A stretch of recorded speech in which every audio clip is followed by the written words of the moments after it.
Yooyyaa harka fuunee nageenyi badhaadha kabajamtoota daawwattoota hordoftoota sagantaalee keenya tolee guyyaa har'aa keessummaa ajaa'ibaa tokko baay'ee nama beekamtii qabanii isiniif qabadheen dhiyaadha. Egaa keessummaan kun isinis arguuf jirtu interview yookaan immoo waliin dubbii taasifna. Keessummaan kun nama ajaa'ibaa beekamtii qaban namoonni garaagaraa kan sagadanii fi dubbisanii darbanii nama baay'ee beekamtii qabanidha.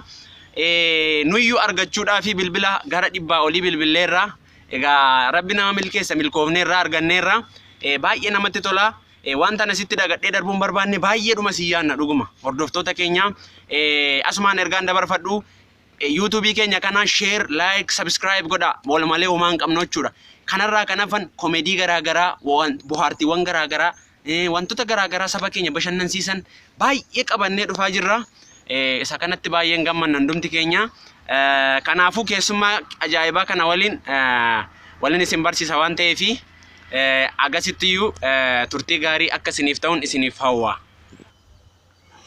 Tole baay'ee qophii kana irratti na afeeruu keetiif guddaa galatoominsiin jechuu barbaada. Maqaa koo si dha'uurraan si jalqaba amma. Maqaan koo Charles Dingi Bandi Dorfi Abundo jedhama. Maqaa makooti rakkoon qabusa. Ani akkuma duraan daawwattoota keenyaaf kaafte maqaan koo kunoo waan hammana guddatudha. Nama kabaja guddaa qabuudhaani biyya keenya an dhaladhee guddadhe keessattis amma garuu akkas miti. Diaaspooraadhaan. Diaaspooraa. Kana waan midhaan jiru yoo ta'e itti darbi. Namatti tola. Egaa ani hin sobne akkuma dura isinitti hime nama baay'ee ajaa'ibaadha isiniin jedheera. Maqaan isaanii daftara abbaa luukii 16 guutachuudha. Yookaan immoo Finfinnee amma Jibuutii dheeratachuudha maqaan isaanii. Nama akkas surraa qaban kabajamoo qabanii namni jalaa kukkufaa deemudha namni kun. Nama guddaa baay'ee. Kiiloo 100 wayii mazzanu.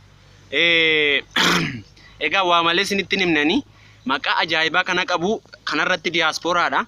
Mee amma immoo mee isiniif Dr. Charles diaaspooraa maaloodha isiniif mee diaaspooraa akkamitti ibsitu namoonni baay'een diaaspooraa bifa garaagaraadhaan ibsu mee namoonni baay'ee nama diaaspooraadhuma jedhu malee hiika isaan beekani mee isin diaaspooraa akkamitti ibsitu mee? Tole diaaspooraa jechuun namoonni isin jedhan hima olumaa gadi ala keessa baba'u keessaa mochaa dhufu in jedhu ofuma. Diaasporaan hiika mataa isaa danda'e qaba. Diaasporaan akkan si ibsutti akka namootaaf galuutti jechuudha. Diyaas jechuun maal jechuudha? Baay, daay, moono isa jennu durii barataniitu. Diyaasiin baay'ina wayiiti. Fooraa jechuun fooraa jechuun nama sammuu hin qabne jechuudha. Maraatuu, joortuu, xawalwaallee, ol fiidduu, gaffiidduu jechuudha. Diaaspooraa jechuun gaa fooraawwan maraatuuwwan baay'atan jechuudha. Diaaspooraa jechuun. Tole egaa mee bifa ajaa'ibaadhaan nu ibsitanitti waa'ee diaaspooraa. Uffata keessan, kophee keessanirraa hanga rifeensa keessanitti gaafa ilaalu immoo wantoota baay'eetu na ajaa'ibe. Na ajaa'ibuu keessaa baay'eeyyuu baay'ee na ajaa'ibe na dhibe. Mee akkamidha uffanni kun waggaa meeqaaf isin tajaajileera moo laata yookaan immoo kennaa eenyutu isinii kenne akka dhagayetti Joo Baayidentu isin badhaase beekamtii keessaniif kan jedhamutu oduun gurra na rukkutaa turte. Mee isin dhugaa jirtu mee akkamitti nuuf kennitu mee? Waan baay'ee tutteetta si argeera. Waa'ee caammaa suftee maqaa dhooftee turte. Waa'ee caammaa waan si ilaallatu hin qabu. Caammaa sirrii bitachuu nan danda'a, badhaafamuu nan danda'a. Cimaa yoo ta'es waan si galchi hin qabu. Caammaa laalte uffata laalte taate. Diaaspooraa himuun siin jedhu waan Ameerikaattan guddadhee achittan dhaladhee siin jechuu miti. Nan dhaqeen gale waan ta'eef kana sirrii Joo Baayidenii wajjiniin wal arginee bilbilaan wal agarree baay'een itti gaddee ture. Garaan koo hamma ammaatti waan inni na godhe waan baay'ee na godhe inni. Kanaafiyyuu caammaa kana itti dadhabeetan mana isaa jalaan hatee gale.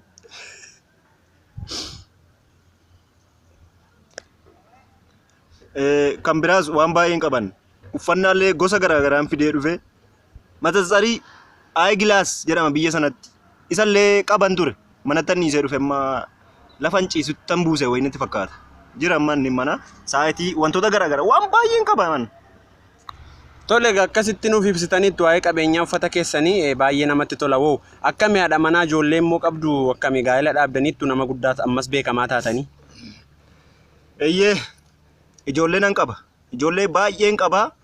Garuu haadha manaa hin qabu. Haadha manaa hin qabu hin fuune. Ijoollee garuu qaba. Namoonni gaafa ijoollota bakkeetti argan kun kan keeti naan jedhu eeyyeen jedhaan kan keeti kunis jedhu eeyyeen jedhaan hin fuuneen garuu kanuma kooti garuu ijoollettiinis beeku. Ajaa'iba!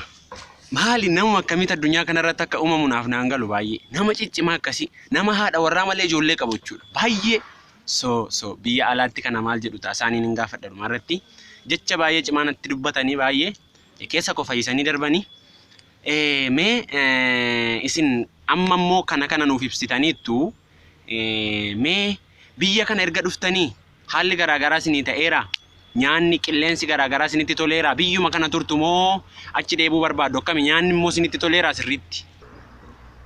Eeyyee sirriidhuma jettanii qilleensi naaf ta'eera. Qilleensa biyya sana caalaa qilleensi isaa baay'ee namatti tola. Nyaata garuu dana caala. Nyaanni asii halkanis guyyaas hin nyaatta. Kanaafiyyuu nyaataan wanta addanatti madaalu hin jiru. Biyyi keenya nyaataan baay'ee mijattuudha.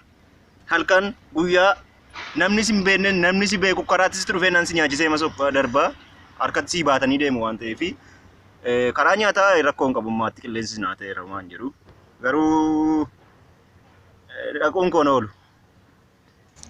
Wow, amazing! Baay'ee namatti tola. Egaa baay'ee nyaanni wantoota tokko nyaanni illee as keessa akka caalu nutti himtaniittu haa ta'u gaariidha.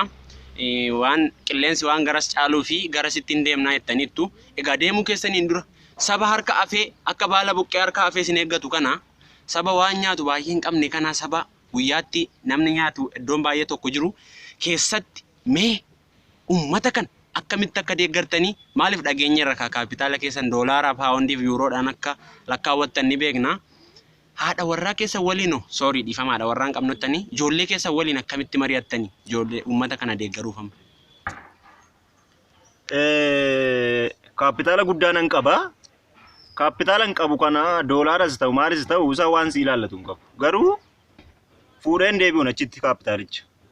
Sababni isaa asii ijoollee qabdanaan jedhanii ijoollee qaba haadha warraan dhabe malee ijoollota sanaaf waa kennuu fi ittiin waa gochuu fi nan barbaada achirratti mana dhaabu silas waan ta'eef. Dabalataan wanta jechuu barbaadu akka nama biyya bakkee jiraateetti dhiifama naa baattaa laata kana. Kan biraas wanti yaaduun ni jiraata. Nyaata akka kanatti dadhabanii biyyi kun nu qallaban kana guyyaama tokkollee dugda baasuuf hin qabadhee wanta yaadaa jiru. Kaapitaala sana nyaata bitee anis warra nu nyaachisaa ture sana anis yoo nyaachise maal qaba wanta jedhu yaadaa jira gara fuulduraatti. Egaa daawwattoota keenya kabajamuuf jaallatamoo bakka garaagaraa jirtan Middle Eastiif biyyoota garaagaraa irra faffagaattanis dhiyaattanis kan jirtan kanarra dabalatee saatalaayitii keenya kan hordoftan Maars irra kan jiraattan Pluutoorra Juppiiter irra lafarra galaana keessa kan jiraattan kan balaliitan hunduma keessan paayileetota akka keenya gaazexeessitoota injiineroota akka keenya hunduma keessanii isin galateeffannaa har'a nama guddaa beekamaa kanatti as magaalaa Istaanbul gara duubaa kana naannoo konkolaataan Iskaanchi Paanchi jedhamu hiriiree jiru kanatti isin afeerree yaada isaanii sheer akka nuuf godhaniif yeroo nu kennuu isaanii fi gammachuu guddaatu keessa keenya geerara baay'ee isinitti gammanneerra. Egaa yuutuubii keenya kana subscribe, incribe hunduma like, share nu godha eebbifama nagaan nuuf tura bakka yeroo biraatti deebina komeediiwwan bo'aarsoo fi diraamoota garaagaraadhaan itti fufna ulfaadha galatooma.